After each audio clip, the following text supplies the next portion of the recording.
Hi అండి, నమస్తే. Welcome back to my channel. ఈరోజు మీకు చిన్న ఆలుతోటి మీకు పులుసు చేసి చూపిస్తున్నానండి. ఆలుని కుక్కర్లో వేసుకొని ఒక 3 విజిల్స్ వచ్చే వరకు ఉడకపెట్టుకొని మొత్తం ఆ తొక్కంతా తీసేసి ఒలిచి పెట్టుకోవాలండి. దాంట్లోకి వంకాయలు, టమాటాలు, తర్వాత ములక్కాడ, ఉల్లిపాయలు, పచ్చిమిరపకాయలు ఇవన్నీ వేసుకుంటే బాగుంటుందన్నమాట. ఇప్పుడు ముందుగా స్టవ్ ఆన్ చేసుకొని మనం ఒక గిన్నె పెట్టుకోవాలి. దాంట్లో కొంచెం దాని పులుసుకు సరిపడంత ఆయిల్ వేసుకోవాలి.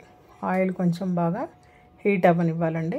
కొంచెం వేడెక్కిన తర్వాత మనం అందులోకి ముందుగా కొంచెం జీలకర్ర, ఆవాలు, మెంతులు ఇవి వేసుకొని బాగా వేపుకోవాలి. ఆవాలు, మెంతులు కొంచెం బాగా వేగాలి, లేకపోతే చేదు వస్తాయి అన్నమాట. ఇప్పుడు ఇందులోనే మనం కొంచెం కరివేపాకు వేసుకోవాలి. కరివేపాకు వేసుకున్న తర్వాత ఇప్పుడు మనం కట్ చేసి పెట్టుకున్నాం కదండి, ఉల్లిపాయలు, పచ్చిమిరపకాయలు, ములక్కాళ్ళు అవన్నీ కూడా వేసేసి బాగా కలుపుకోవాలన్నమాట. అంటే ఈ ముక్కలు, ములక్కాడ, ఉల్లిపాయలు అనేవి నూనెలోనే మగ్గాలన్నమాట. ఒక 2 మినిట్స్ మూత పెట్టేసుకొని ఆవిరి మీద మగ్గిపోతాయి. ఇప్పుడు చూసారు కదా, కొంచెం ఉల్లిపాయలు మగ్గాయి అన్నమాట. ఇప్పుడు మళ్ళీ ఒకసారి కలిపేసుకొని ఇదే స్టేజ్లో మనం కొంచెం అల్లం వెల్లుల్లిపాయ పేస్ట్ వేసుకోవాలన్నమాట. దీనివల్ల ఏంటంటే కొంచెం రుచి అనేది బాగుంటుంది. అల్లం వెల్లుల్లిపాయ పేస్ట్ కూడా బాగా పచ్చివాసన పోయే వరకు బాగా వేగనివ్వాలి. తర్వాత ఇంకొక 2 నిమిషాలు మనం మూత పెట్టేసుకుందాం. ఇప్పుడు చూసారు కదా, అల్లం వెల్లుల్లిపాయ పేస్ట్ కూడా బాగా వేగిపోయింది. ఇప్పుడు మనం సన్నగా కట్ చేసి పెట్టుకున్న టమాటాలని వేసేసుకోవాలి. ఇది కూడా బాగా కలిపేసుకొని ఇంకొక 2 నిమిషాలు ఇవి బాగా మగ్గనివ్వాలన్నమాట. మూత పెట్టేసుకుందాం.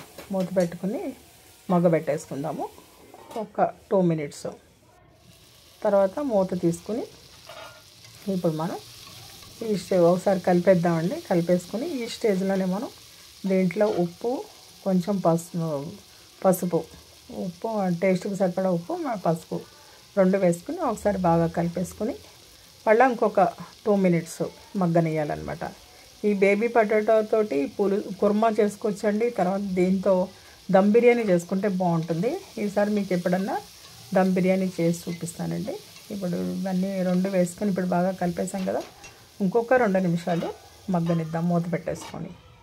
ఒక 2 నిమిషాలు అయిపోయింది కదా, ఇప్పుడు మనం నీళ్ళలోకి ముందుగా కట్ చేసి పెట్టుకున్నాం కదా వంకాయలు, ఉప్పు వేసుకొని వేసుకోవాలండి, లేకపోతే అవి బ్లాక్గా అయిపోతాయి. ఈ వంకాయలు అనేవి కూడా ఇంకొక 2 నిమిషాలు మగ్గనివ్వాలి. చింతపండు రసం వేస్తే ఈ కూరగాయలు అనేవి మగ్గవన్నమాట.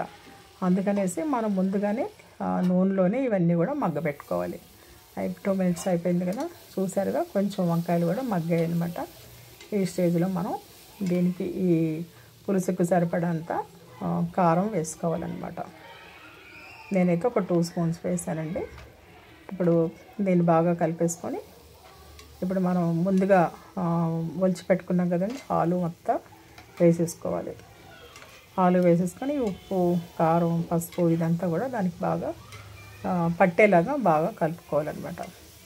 ఇప్పుడు మనం ముందుగా తీసి పెట్టుకున్నాం కదా చింతపండు రసం, అది మొత్తం ఇందులో వేసేసుకోవాలి. వేసుకొని ఆ పులుపు అనేది కొంచెం ఆ ముక్కలన్నిటికీ పట్టేలాగా బాగా కలుపుకోవాలన్నమాట. ఇప్పుడు దీనికి సరిపడేంత వాటర్, అంటే మనకి ఎంత క్వాంటిటీ, ఆ ముక్కలకి సరిపడేంత క్వాంటిటీలో మనం వాటర్ పోసుకొని ఒకసారి బాగా కలిపేయాలండి. కలిపేసి ఒక్క 5 నిమిషాలు మరిగితే సరిపోతుంది.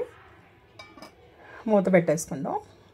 చూసారు కదా, పులుసు అంతా బాగా మరిగిపోయిందండి. ఒకసారి కలుపుకొని ఇదే స్టేజ్లో మనం సాంబార్ పౌడర్ అనేది వేసుకుంటే బాగుంటుంది.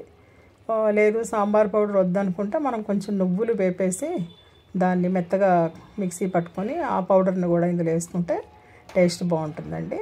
చూసారు కదా, ఆల్మోస్ట్ ముక్కలన్నీ ఉడికిపోయి, ఆల్మోస్ట్ అంటే మొత్తం ముక్కలన్నీ ఉడికిపోయి పులుసు కూడా రెడీ అయిపోయింది. కొత్తిమీర వేసేసుకొని మూత పెట్టేసుకొని స్టవ్ ఆఫ్ చేసేసుకుందామండి. చూసారు కదా, ఈ చిన్న ఆలుతోటి పులుసు మీరు కూడా ఒకసారి ట్రై చేయండి. మాకు ఎలా వచ్చిందో కామెంట్ రూపంలో చెప్పండి. ఈ రెసిపీ కనుక మీకు నచ్చితే లైక్ చేయండి, షేర్ చేయండి, సబ్స్క్రైబ్ చేసుకోండి. Thank you for watching.